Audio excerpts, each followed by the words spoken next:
Hello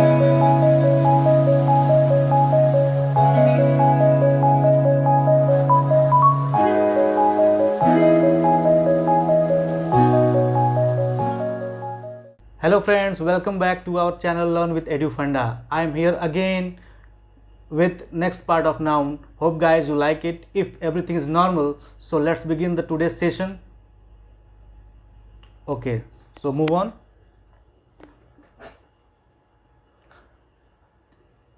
Find out the error part of the following sentences. दोस्तों इस part में error है ये बताना है हमें. एग्जाम में भी ऐसे ही आता है कि कौन सा पार्ट एरर है वो हमें फाइंड आउट करना है कि क्या पार्ट 1 में एरर है, पार्ट 2 में एरर है, पार्ट 3 में है या पार्ट 4 में है. दोस्तों चलिए देखते हैं. The Indians team defeated the Australian by an inning, no error. बताया दोस्तों इसमें किस पार्ट में एरर है.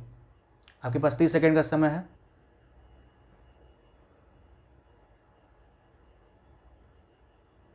उम्मीद है आपने आंसर दे दिया होगा दोस्तों. चलिए देखते हैं. द इंडियन टीम, ये पार्ट तो बिल्कुल सही है. डिफीटेड, इसका मतलब हमारा सेंटेंस क्या है, पास्ट इंडेफिनिट में है. The Australian, the Indian team defeated the Australian by an innings. दोस्तों आगे जाने की जरूरत नहीं है बिकॉज हमारा एरर मिल गया है. ये क्या होगा, the Indian team defeated the Australian by an innings होता है, न कि इनिंग. तो दोस्तों क्या होता है, हमेशा इनिंग्स होता है, इनिंग नहीं होता. ये पहले वाले वीडियो में मैंने जब नाउन पढ़ाया था तो ये ऐसा सेंटेंस लिया था मैंने. अगर आपने मेरी पहली वीडियो नहीं देखी हो तो जाइए उसे देखिए. तो दोस्तों किस पार्ट में एरर है हमारा, पार्ट 4 में. बच्चे अक्सर कंफ्यूज होते हैं दोस्तों कि ये किस पार्ट में. जैसे कभी भी एग्जाम में आएगा तो मान लीजिए द इंडियन टीम है तो आपको मान लीजिए इस पार्ट में एरर है तो आप यहाँ पे टिक करेंगे कि मतलब पार्ट 1 यहाँ तक, यहाँ से लेकर यहाँ तक पार्ट 1 है, यहाँ से लेकर यहाँ तक पार्ट 2, फिर द ऑस्ट्रेलियन से पार्ट 3, अब by an innings part 4. Next है हमारा they left the luggages at the railway station. बताइए दोस्तों इस किस पार्ट में रहे, क्या फर्स्ट पार्ट में, सेकेंड पार्ट में, थर्ड पार्ट में या फिर नो एरर.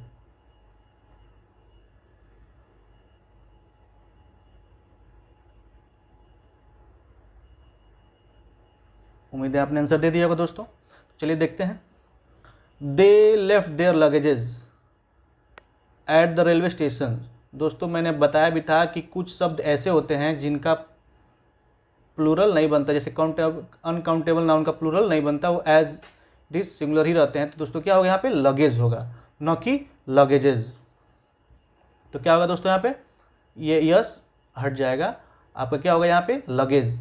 तो they left their luggage at the railway station. तो हमारा किस पार्ट में रहा था दोस्तों, पार्ट 2 में. आगे बढ़ते हैं. The customer handed over 100 rupees note to the shopkeeper.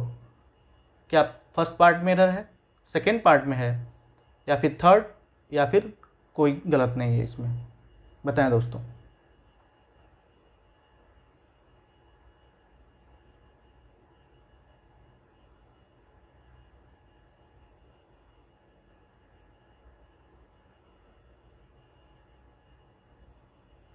उम्मीद है आपने आंसर दे दिया होगा दोस्तों. चलिए देखते हैं. द कस्टमर हैंडेड ओवर, मतलब ग्राहक ने पैसे क्या दिए उसके हाथ में, 100 रुपीज़. दोस्तों कभी भी रुपीज़ नहीं होता है, 100 रुपी होता है. क्या होता है दोस्तों, 100 और फिर कार्निकल एडजेक्टिव. तो क्या होगा, रुपी, न कि यस. यहाँ पे इसको से हाइफन होता है दोस्तों. इसको हिंदी में बोलते हैं समासिक विग्रह चिन्ह और इंग्लिश में क्या बोलते हैं दोस्तों, हाइफन. तो कभी भी जब इसे ऐसे लिखा जाए सेंटेंस में तो 100 रुपीज़ नहीं होता है, 100 बिकॉज एक ये यूनिट है. और आपको बताया था मैंने कि यूनिट मेजरमेंट में यूनिट हुआ या फिर कोई भी आपका मेजरमेंट में हुआ, जैसे जो एक अमाउंट को रिप्रेजेंट करता हो वो हमेशा सिमिलर होता है, उसके साथ प्लूरल वर्ब नहीं यूज़ किया जा सकता दोस्तों. ये बताया था मैंने आपको. तो यहाँ पे क्या हो जाएगा, 100 रुपी नोट, और बीच में हाइफन नेसेसरी जरूर लगाना है आपको. तो 100 rupee note to the shopkeeper. देखिए दोस्तों कितना माइनर एरर था. अगर एग्जाम में पढ़ने पे एक तो एग्जाम का टेंशन होता है, फिर प्रेशर होता है, तो हमें कभी कभी नहीं पता, ये प्रैक्टिस से ही आएगा दोस्तों। इसलिए बोलता हूँ कि जब भी कोई प्रैक्टिस करा रहा हूँ आप उसे बड़े ध्यान से करें दोस्तों। एक दो बार उसे घर पे प्रैक्टिस करेंगे, आपके रूल आपके दिमाग में बैठ जाएगा। तो देखिए, the customer handed over 100 rupee hyphen then note to the shopkeeper. I hope आप समझ गए होंगे। चलिए नेक्स्ट क्वेश्चन चलते हैं। तो दोस्तों क्या था, पहले पार्ट में कौन सा एरर था, इनिंग्स नहीं होता है कभी भी, इनिंग नहीं होता है कभी भी, इनिंग्स होता है। और सेकेंड पार्ट में क्या था, लगेजेस। मैंने बताया था कुछ ऐसे वर्ड्स होते हैं जो प्लूरल में नहीं कन्वर्ट होते, जो अनकाउंटेबल नाउन होते हैं, जैसे लगेज हुआ, पीपल हुआ, ये सब क्या है, इनका प्लूरल नहीं बनता है, एज इट इज हमेशा सिंगुलर में रहते हैं और इनके साथ सब्जेक्ट एग्रीमेंट करते समय हमेशा सिंगुलर वर्ब का यूज होता है। एंड थर्ड हमारा क्या था, the customer handed over 100 rupee note to the shopkeeper. कभी भी 100 जो एक अमाउंट को रिप्रेजेंट करता हो वो हमेशा सिंगुलर में रहेगा, उसकी यूनिट प्लूरल में नहीं बदली जाएगी दोस्तों। तो आपने बताया था मैंने कि the customer handed over 100 rupee note, और बीच में हाइफन मार्क जरूर यूज करना है। आगे चलते हैं। अगला है हमारा, recently I visited Jamshedpur and found the sceneries to be marvellous, no error. बताइए दोस्तों, इसमें क्या फर्स्ट पार्ट में एरर है, सेकेंड पार्ट में है, या थर्ड पार्ट में है, या फिर किसी पार्ट में नहीं है। आपके पास 30 सेकेंड है।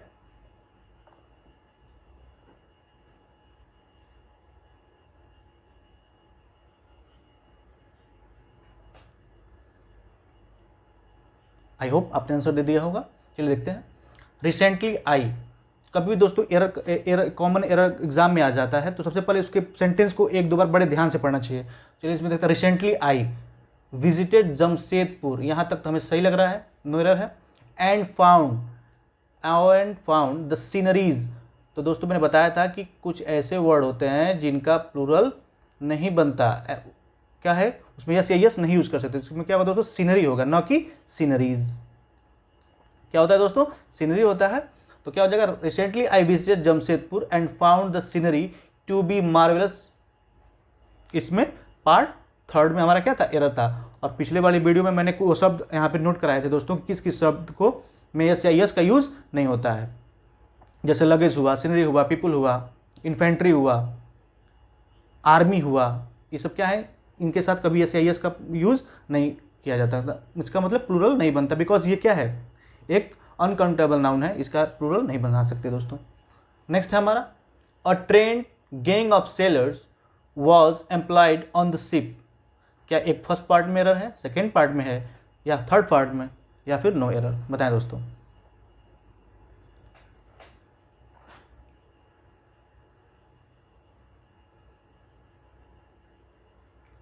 आई होप आपने आंसर दे दिया होगा। चलिए देखते हैं। अ train gang of sailors was employed on the ship. देखिए तो बड़ी अच्छी बात है इसमें दोस्तों। आपने सुना होगा द गैंग ऑफ रॉबर्स, जब भी हम बड़े बचपन से रटते हुए आ रहे हैं कि जब किसी समूह का झुंड का बोध होता है तो हम वहाँ पे क्या लगाते हैं, gang of robbers, flock of birds. तो दोस्तों हर चीज़ के लिए स्पेसिफिक एक वर्ड बना हुआ है, जैसे bunches of crooks, flock of birds, hair of ship. इसी तरह तो दोस्तों गैंग जो है, ये गैंग चोरों और डाकुओं को रिप्रेजेंट करता है, थीव्स, रॉबर्स, इन सबों के लिए यूज किया जाता है गैंग्स। और सेलर्स और बोट्समैन के लिए क्या यूज किया जाता है दोस्तों, क्रू, CREW। तो क्या होगा दोस्तों, a train crew of sailors was employed on the ships. Because gang क्या है यहाँ पे अनयूज्ड होगा, because gang is not suitable for this word, so we will use crew. तो a train crew of sailors was employed on the ship. I hope आप समझ गए होंगे दोस्तों कि सेलर्स और बोट्समैन के लिए क्या कौन से शब्द यूज होता है दोस्तों, क्रू। अगला चलते हैं, next topic. These kind of shirts are rather expensive for him to buy. क्या फर्स्ट पार्ट में एरर है, सेकेंड पार्ट में है, थर्ड पार्ट में, या फिर नो एरर, बताएं दोस्तों। You have 30 seconds, sorry.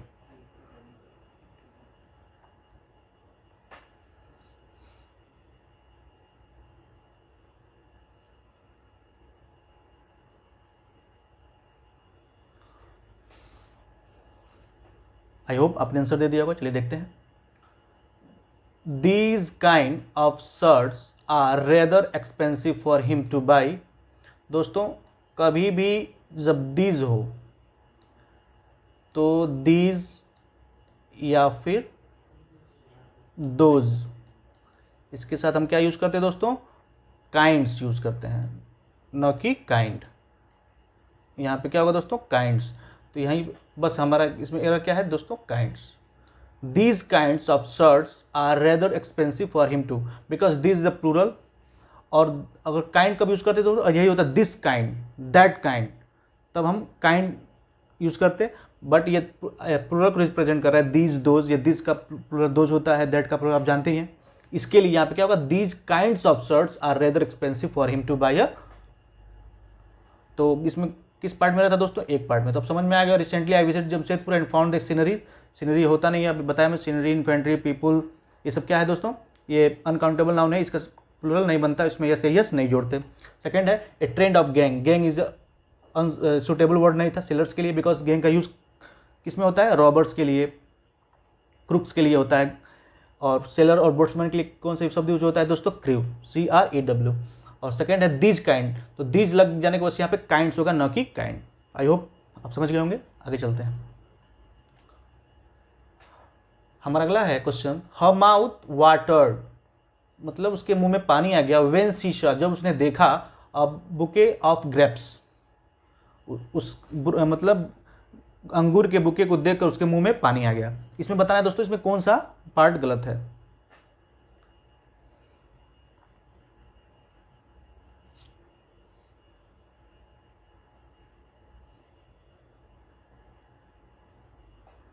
I hope आपने आंसर दे दिया होगा। चलिए देखते हैं। हर माउथ ये सही है, वाटर्ड ये भी सही है, व्हेन शी सॉ ये भी सही है, अ बुके।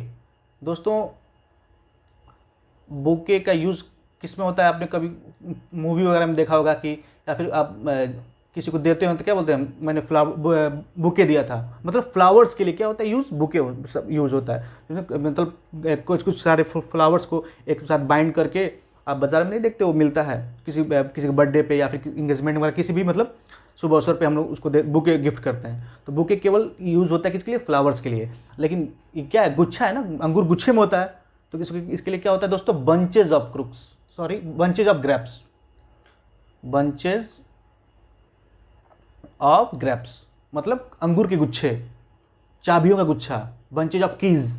जो चीज़ गुच्छे में हो, मतलब जो एक ही चीज़ों से जुड़े हुए हो, उसको क्या बोलते हैं दोस्तों, उसके लिए यूज कौन सा वर्ड होता है, बंचेज होता है। तो यहाँ पे यही बस एक गलत था, क्या बुके नहीं होगा यहाँ पे क्या होगा आपका, बंचेज होगा। तो हर mouth watered when she saw bunches of grapes, ये हमारा सेंटेंस राइट हो जाएगा दोस्तों। किस पार्ट में रहता है दोस्तों, पार्ट 4 में।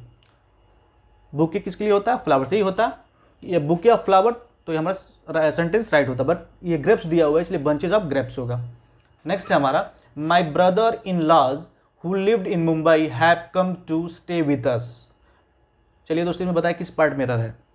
मेरा भाई हु लिव इन मुंबई, जो मुंबई में रहता है, वो मेरे पास रहने के लिए क्या कर रहा है, आया है। इसमें बताया किस पार्ट में रहा है।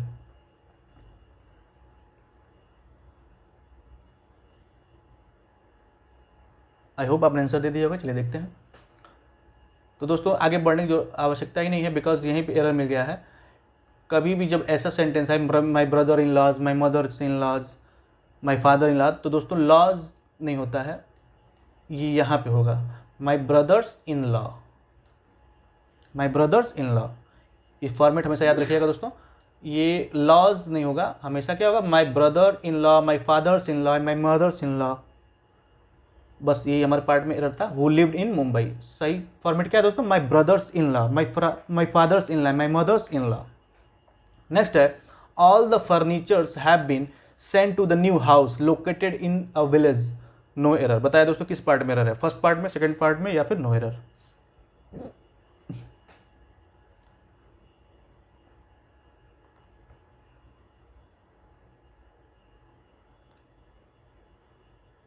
आई होप आपने आंसर दे दिया होगा। चलिए देखते हैं।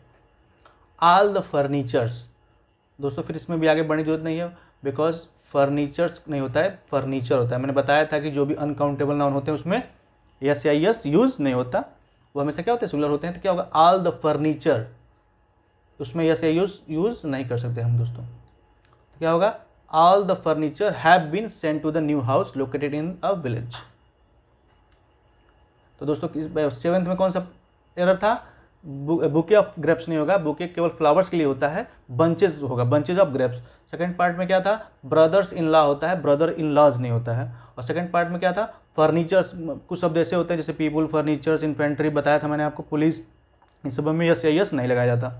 नेक्स्ट है हमारा, the sound of a gun shot scattered the flock of birds, no error. बताएं दोस्तों इसमें किस पार्ट में एरर है।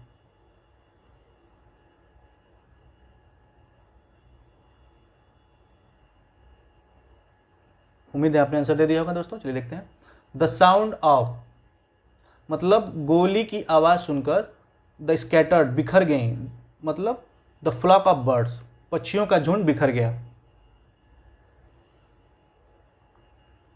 तो दोस्तों इसमें क्या है, द स्कैटर्ड, ये पक्षियां उड़ रही हैं, बिकॉज वो उसने हवा में पक्षियां उड़ रही थी एक झुंड बना के, उसने गन को फायर किया, सारी पक्षियां इधर उधर हो गई। तो दोस्तों द फ्लॉक ऑफ बर्ड्स क्या है, पक्षियों का झुंड जब इकट्ठा हो, किसी पिंजड़े में बंद हो या फिर जमीन पे हो। लेकिन उड़ते हुए पक्षियों के लिए क्या लगाया जाता है दोस्तों, flight, FLIGST, FLIGST, flight of birds. तो क्या होगा, the sound of a gun shot scattered the flight of birds, गोली की आवाज सुनकर पक्षियों का झुंड क्या हो गया, बिखर गया। नेक्स्ट है, the team members should listen to the advices given by the captain and the manager. इस बताइए दोस्तों किस पार्ट में रहा है।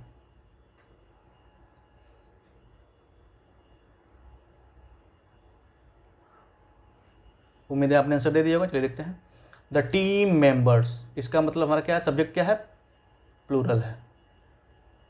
केवल टीम होता तो ये अनकाउंटेबल नाउन होता, लेकिन चूंकि इसके साथ मेंबर्स जुड़ गया है, द टीम मेंबर्स में तो प्लूरल नाउन है। Should listen to the advices, तो आपको पता है कि एडवाइस में यस या यस नहीं जुड़ता, लेकिन इसका प्लूरल बनाना है दोस्तों। तो इसके लिए क्या करेंगे हम, ए पीस ऑफ एडवाइस या पीस ऑफ एडवाइसेज। मैंने बताया था पिछले वाली क्लास में कि जब भी किसी चीज़ ऐसे वाक्य शब्दों का प्लूरल बनाना होता है तो पीस ऑफ एडवाइसेज या पीस ऑफ एडवाइस। तो यहाँ पे क्या हो जाएगा, to the piece of advice, to the piece of advice, PEICE, piece of advice given by the captain and the manager. I hope आप समझ गए होंगे। नेक्स्ट देखते हैं, the Hindus, the Muslim, the Sikhs and the Christians are brothers so they love an another. बताएं दोस्तों किस part में रहा है।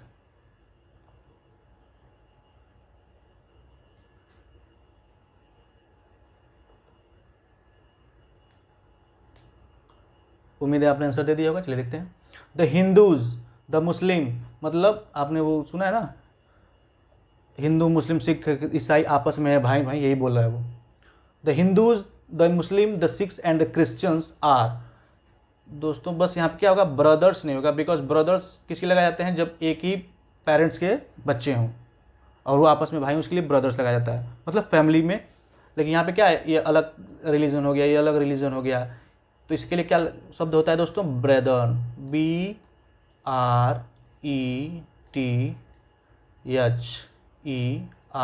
BRETHERN, ब्रेदर्न।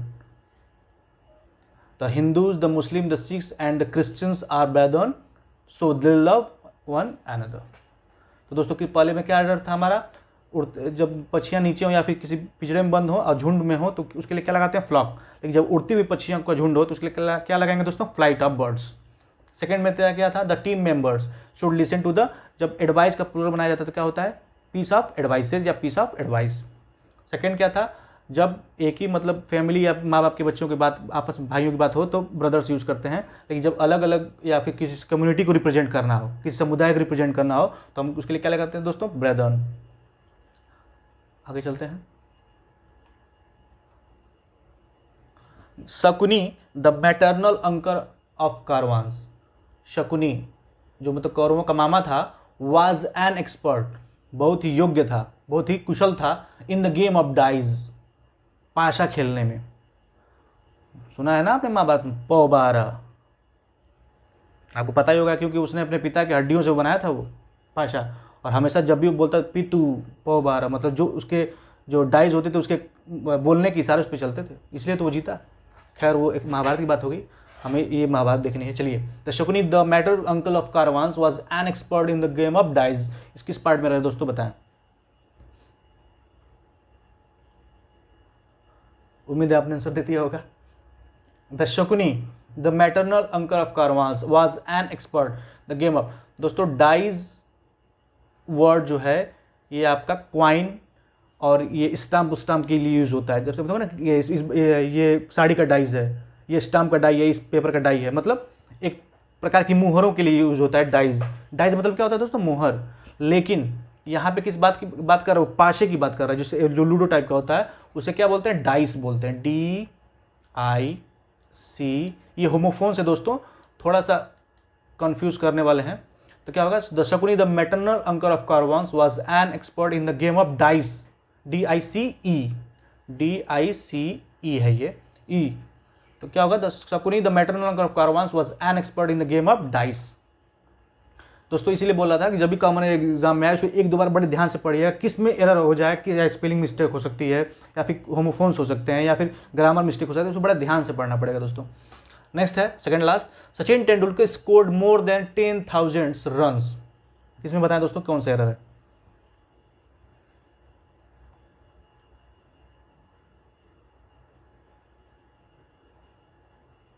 उम्मीद है आपने आंसर दे दिया होगा। चलिए देखते हैं। तो सचिन तेंदुलकर सही है, स्कोर्ड मोर देन 10,000 रनों से अधिक सचिन तेंदुलकर ने बना दिया है, इसका अर्थ हुआ। तो 10,000 दोस्तों जब इसके साथ ये यूनिट लग गया 10,000 तो यस नहीं होगा, बस क्या हो जाएगा यहाँ पे 10,000 हो जाएगा। तो Sachin Tendulkar scored more than 10,000 runs, yes नहीं होता है दोस्तों। मैंने बताया था यूनिट में यस या यस नहीं उड़ता है। The law of indexes proves very helpful in algebraic calculations. इसमें बताया दोस्तों इसमें क्या गलत है, पार्ट 1 या पार्ट 2 या फिर नो एरर?